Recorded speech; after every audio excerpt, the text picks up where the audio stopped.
بسم اللہ الرحمن الرحیم۔ السلام علیکم۔ روزانہ واقعات سننے کے لیے اس چینل کو سبسکرائب کریں۔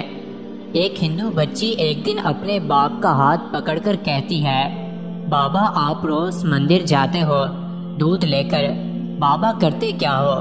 بابا کہتا ہے، بیٹی جاتا ہوں اپنے دیوتا کو دودھ چڑھا کے آتا ہوں۔ بچی کہنے لگی، بابا کیا وہ اس دودھ کو پیتے ہیں؟ پنڈت نے کہا، نہیں بیٹی، ہم ان کے چرنوں پر ڈال کر آ جاتے ہیں۔ بیٹی کہتی ہے، بابا پھر آپ دودھ لے کر کیوں جاتے ہیں جب وہ پیتے نہیں ہیں؟ بابا کہتا ہے، بیٹی عجیب بات کرتی ہو، پتھر بھی کبھی پیا کرتے ہیں۔ بچی کہنے لگی، بابا کل آپ نہیں میں جاؤں گی اور دودھ پلا کر آؤں گی۔ باپ نے کہا، بیٹی جانا ضرور، لیکن یہ ضد نہ کر کہ دودھ پلا کر آؤں گے۔ بچی نے کہا، بابا اجازت تو دیں۔ پنڈت نے کہا، بیٹی مرضی ہے۔ دوسرے دن بچی نے دودھ لیا، مندر پہنچی، جا کر مندر میں کہنے لگی، اگر تو میرا خدا ہے تو یہ دودھ پی۔ مگر پتھر کبھی بولا نہیں کرتے، کوئی جواب نہیں آیا۔ بچی کی آنکھوں میں آنسو آ گئے اور کہنے لگی، میں اس وقت تک واپس نہیں جاؤں گی جب تک تو دودھ نہیں پیے گا۔ اصرار پہ اصرار، کوئی جواب نہیں آیا۔ بچی کہنے لگی، آج تو دودھ پی لے ورنہ تیرے قدموں میں اپنی جان دے دوں گی۔ بچی اپنا سر بت کے آگے زمین پر مارنا شروع کر دیتی ہے۔ بچی کے سر سے خون بہنا شروع ہو جاتا ہے۔ بچی رو رہی تھی کہ اچانک گلیوں سے ایک بزرگ کا گزر ہوا۔ دنیا اس بزرگ کو معین الدین چشتی کے نام سے جانتی ہے۔ آپ رحمت اللہ علیہ نے بچی کو روتا دیکھا تو بچی کے قریب آئے اور فرمایا، بیٹی کیا معاملہ ہے، کیوں رو رہی ہو؟ بچی نے آپ کا چہرہ دیکھا اور کہا، بابا آپ اپنا کام کریں اور مجھے اپنا کام کرنے دیں۔ آپ نے فرمایا، بیٹی بتا تو صحیح بات کیا ہے؟ بچی نے کہا، بابا یہ میرا خدا ہے، میں اسے کہتی ہوں دودھ پی، مگر یہ پیتا نہیں ہے۔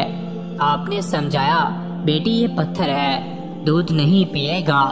اس نے کہا، میں نے قسم کھائی ہے جب تک یہ دودھ نہیں پیے گا میں واپس نہیں جاؤں گی، یا اس کو دودھ پینا پڑے گا یا پھر میں اپنی جان دے دوں گی۔ آپ اس کی بات سن کر مسکرائے اور فرمایا، بیٹی یہ تیرا فیصلہ ہے؟ کہتی ہے، ہاں بابا یہ میرا فیصلہ ہے۔ آپ رحمت اللہ علیہ آگے بڑھتے ہیں اور اس بت کو کان سے پکڑ کر کہتے ہیں، دیکھتا نہیں بچی کا خون بہ رہا ہے، دودھ کیوں نہیں پی لیتا؟ اتنا کہنا تھا کہ بت میں جان آ گئی۔ ہاتھ آگے بڑھتے ہیں، بت نے ہاتھ میں پیالہ اٹھایا اور دودھ پینا شروع کر دیا۔ بچی مسکرا رہی ہے، اس کا کام ہو چکا ہے۔ بچی واپس گھر جاتی ہے، ماتھے پر خون ہے، کپڑوں پر خون کے نشان ہیں، لیکن چہرے پر مسکراہٹ ہے۔ محلے والے بچی کو دیکھ کر کہنے لگے، پنڈت جی آپ کی بچی لگتا ہے اپنی عزت گوا کر آ رہی ہے، اس کا حال بتا رہا ہے کہ اس کے ساتھ کوئی حادثہ ہوا ہے۔ پوری بستی جمع ہو گئی، کہتے ہیں، بیٹی بتا کیا ہوا تیرے ساتھ؟ بچی نے کہا، کوئی حادثہ نہیں ہوا، میری آبرو پر کسی نے ہاتھ نہیں اٹھایا، آج میں اپنے خدا کو دودھ پلا کر آ رہی ہوں۔ سارے خاندان والے سر پکڑ کر بیٹھ گئے، کہتے ہیں، یہ کیسی باتیں کر رہی ہے، شاید یہ پاگل ہو گئی ہے، اس کا دماغ خراب ہو گیا ہے۔ باپ نے پوچھا، بیٹی سچ بتا کیا ہوا تیرے ساتھ؟ بچی نے کہا، میں وعدہ کر کے گئی تھی اپنے خدا کو دودھ پلا کر آئی ہوں، کسی کو یقین نہیں آیا۔ بچی نے کہا، کل میرے ساتھ چلنا، میں پھر تمہیں دودھ پلا کر دکھاؤں گی۔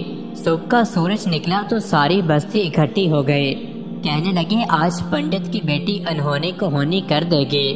بچی ہاتھ میں پیالہ لے کر چلی ہے، اسی مندر کے پاس اور بت کے آگے پیالہ رکھ کر کہتی ہے، لو یہ دودھ پی لو، لیکن آج پتھر کا پتھر ہے، کوئی حرکت اس میں نہیں تھی۔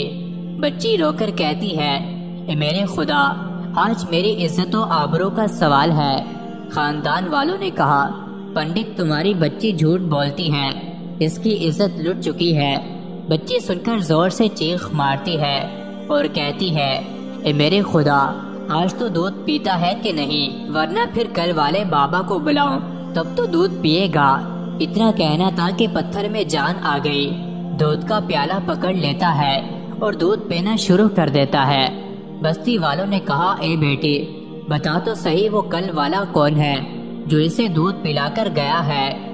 بچی نے کہا نام نہیں معلوم، کہاں سے آیا نہیں معلوم، لیکن آیا ادھر سے تھا اور گیا ادھر سے تھا۔ پوری بستی دوڑتی ہے کہ ایک درخت کے نیچے خواجہ غریب نواز حضرت معین الدین چشتی اجمیری رحمت اللہ علیہ تشریف فرما تھے۔ پاس آ کر کہتے ہیں اے بابا کیا تم ہی ہو جس نے پتھر کو دودھ پلایا ہے؟ خواجہ غریب نواز مسکراتے ہیں اور فرماتے ہیں ہاں میں ہی ہوں۔ سب قدموں میں گر جاتے ہیں اور کہتے ہیں بابا ہمیں بھی بتاؤ وہ کون سا جادو ہے جس سے پتھر دودھ پینے لگتا ہے؟ خواجہ غریب نواز فرماتے ہیں کہ کسی منتر یا جادو کی وجہ نہیں ہے، یہ طاقت میرے پروردگار کی ہے۔ سب نے کہا بابا بتاؤ تو صحیح تمہارا پروردگار کون ہے؟ خواجہ غریب نواز فرماتے ہیں میرا پروردگار وہ ہے جو پیدا بھی کرتا ہے، زندگی بھی دیتا ہے، موت بھی دیتا ہے، رزق بھی اس کی قدرت میں ہے، پوری کائنات کا نظام اس کی قدرت میں ہے۔ سب نے کہا بابا کس مذہب سے تعلق ہے؟ خواجہ غریب نواز نے فرمایا میرا تعلق مذہب اسلام سے ہے، میرا نانا محمد رسول اللہ صلی اللہ علیہ وآلہ وسلم ہے۔ اتنا کہہ کر خواجہ غریب نواز رحمت اللہ علیہ آگے بڑھے۔ جیسے ہی آگے بڑھے سب سے پہلے پنڈت قدموں میں گرا اور کہنے لگا بابا صرف دودھ پلانے آیا تھا یا ہم گناہ گاروں کو مصطفیٰ صلی اللہ علیہ وسلم کا امتی بنانے کے لیے؟ اللہ اکبر! پوری بستی کلمہ پڑھ کر مسلمان ہو گئی۔ حیرت کی بات ہے حضرت خواجہ غریب نواز کان پکڑ لیں تو پتھر دودھ بھی پی لیتے ہیں، ان کی بات پتھر مانتے ہیں، پھر ہم کیسے مسلمان ہیں؟ دامن بھی تھامے بیٹھے ہیں اور کام بھی بڑے عجیب کرتے ہیں۔ مزید ایسی ہی ویڈیوز کے لیے چینل کو ضرور سبسکرائب کریں۔